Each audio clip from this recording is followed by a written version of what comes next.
আজ আমি যখন বলেছিলাম আয় নিজেদের ক্ষমতা তৈরি করতে হবে, কিছু লোক আমায় গাদ্দার বলেছে, দালাল বলেছে, হেসেছে, মজা নিয়েছে। আজকে হাড়ে হাড়ে বুঝছো না বুঝুনি? যাবে কোথায় বলো? তোমাদের পাশে কে আছে?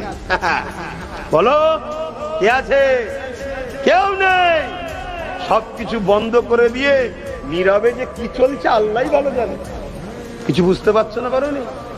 এক তো দু তিনটে গেল, এখনো বন্ধ করে ভেতরে ভেতরে কি কাজ চলছে আল্লাহই জানে। দেখা যাবে 2-3 লাখ খালি করে দিয়েছে। কিছু বুঝতে পারছেন না? পারেন যাও না। আব্বাস সিদ্দিকী যখন ভুল লাও ছালা সামলাও।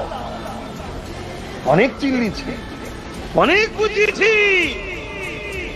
এক প্লেট বিরিয়ানি পেয়ে আমায় গাল দিয়েছে, এক কাপ চা খেয়ে গাল দিয়েছে।